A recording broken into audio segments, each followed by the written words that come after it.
Welcome to the dungeon of my house, where there are many torture devices surrounding the perimeter, and a long-lost hobby of mine lingers in the dust.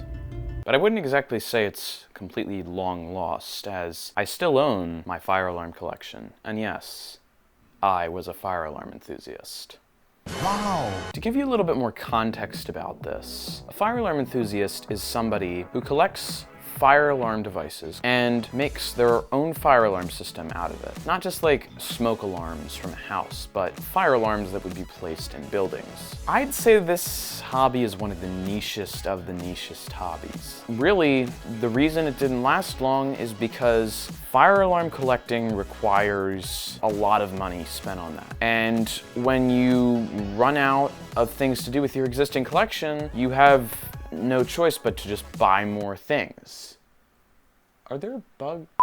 Which, as you could expect, I'm not really interested in spending thousands of dollars on fire alarm equipment. You know, there's better stuff I could be using money for than fire alarms. And so that's just kind of why the hobby fizzled for me. But I am technically still part of the fire alarm community, and even more so because I'm making this video. In this video, I'll be showcasing my entire board thing I have. If you have any suggestions for any future videos relating to fire alarms, please leave them in the comments below. I'd like to hear if anybody out there actually cares about this. So let's just get right into the test.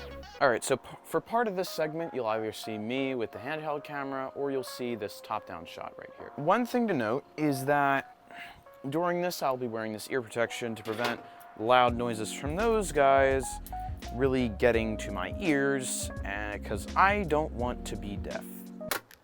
That's the simple answer. All right, let's start pretty simple with the fact that this right here is the fire alarm control panel. And how this works is it starts up really slow because it has some cheap processor in it. Look, I'm not asking for an i5, but at least you could start up faster. I mean, I know that's not really applicable for buildings because they're not shutting down that often, but whatever, who cares?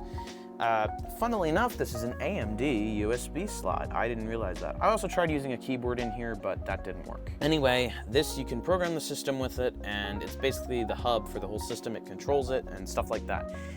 This over here is the annunciator. It is a mini version of this, and basically all you can really do with it is just sense, acknowledge, reset, and drill, which we will look at each of those functions when we actually test the system. So the first major way to set off a fire alarm is through this pool station thinger-bobber that is called a pool station. I don't know why I couldn't have just said that before. These are my keys, and they're pretty much all the same, except for, 1347, a Silent Night key. And the reason why that is because this is a Silent Night cover. And I bought a Silent Night addressable pool station because I was dumb and thought it would work with a firelight system. But as it turns out, that's not the case. This is an addressable system still though. So regardless, as you can see, this blinking light here means it's addressable, not conventional. Advantage of addressable over conventional, gives you more details when an alarm goes off. I'm trying to simplify this as much as I can for the purpose of content length and other things, but the reason why I did this is because I like the single pool thing, but Firelight doesn't make a single pool addressable pool station. So honestly, I probably should have just bought their conventional one and then put the plate on here, but you know what, whatever. I have a conventional Silent Night pool station now. Anyway, I basically just took this off, and then the original cover for this was over here. So you can see this says push in, pull down. This one just says pull down. It's just more unique, and that's why I like it. Anyway, I don't know any of the logistics about whether it's safer or not or whatever the heck, but you know, that's great. So the first thing that we're gonna do is pull the pool station. How that works is you just pull down. And as you can see, those strobes are flashing. The higher pitched noise is coming from this, which is a chime strobe, and it's meant for places like hospitals where you don't want some blaring alarm going off if there is indeed a fire. The lower pitch is coming from here. And the continuous beep is coming from here, And this is also doing a continuous beep. So to silence that, silence the panels by hitting acknowledge. Those will continue to go. And then you hit alarm silence to silence the alarms. And those will shut off. And then to reset it all, before I hit reset, I have to go back to the pool station, make sure the pool station isn't still activated.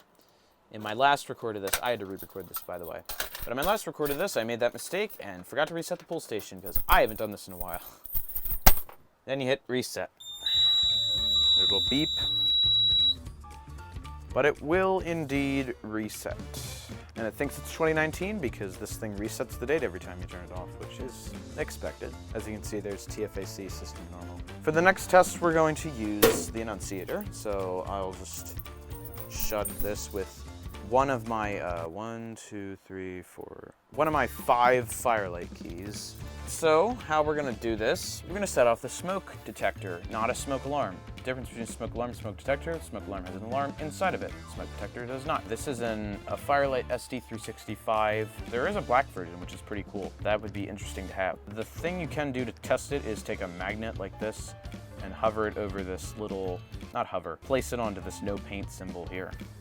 I'm not sure how it was on the SD355. I don't remember, never owned one, but anyway, yeah, there it goes. And those guys will go off. And now we must take our key, go into the annunciator, like this, and then we can hit acknowledge, and then silence, and those will shut off. And then we can also still see different events in the system. As you can see, it said that went off. So it's an SD365 LS, that's what it is. Anyway, and then to reset it, you just hit reset. Smoke detectors reset on their own. That is pretty much it. Aside from the fact that there's another function on these panels. That's called the drill function. So let's do a drill. This is meant for places like schools where you don't want to call the fire department when you set off the alarm for something like a fire drill, because that's completely unnecessary. You know, it's just a drill. And speaking of which, if you go into the actual control panel itself here, you can see there are 2 phone ports, one of which I broke because I thought it was satisfying to push in on the pins and then had a screwdriver smash it. So normally you'd have phone lines hooked up through there that would go straight to your phone system and would call the fire department immediately when an alarm went off. So yeah, I mean, I kind of covered the basics here, but you might be wondering, what the heck is all this? This is an old sticker for the alarm board. It's not really a sticker, it's just a piece of paper taped to the board. But yeah, I don't know what font this is, but I'm pretty sure this was made in Microsoft Word. This is my never really used inspection recorder. That's Arial Rounded MT Bold once again. That was my favorite font back when I made this whole board thing. Other thing of note, I really like these red back boxes for the Honeywell pool stations because, I don't know, I just think having like a back box like this really just doesn't do it justice. It just doesn't look as good. I think I forgot to mention, this is the Firelight ANN100 annunciator, which is really just a rebranded Silent Night annunciator. This is Silent Night. Silent Night, Notifier, and Firelight, among some other brands, are all owned by Honeywell, which I'm sure you know is both a consumer and enterprise electronics company.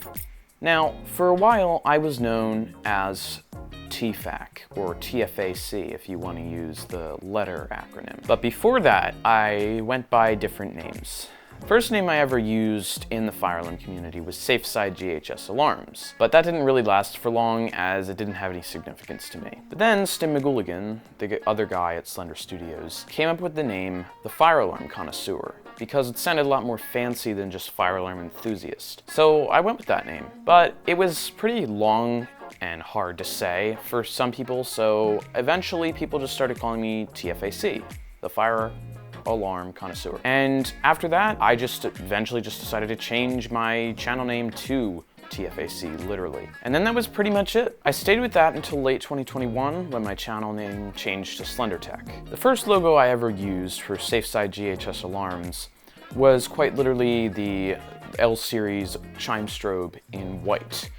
I don't remember the model number, so it'll be right here. The second logo I used once I switched to the Fire Alarm Connoisseur was an image of the keypad on my panel, the Firelight ES50X. But then I decided to tinker with a little bit of graphic design. So I had a white background with red text in Arial Rounded MT Bold font that said TFAC.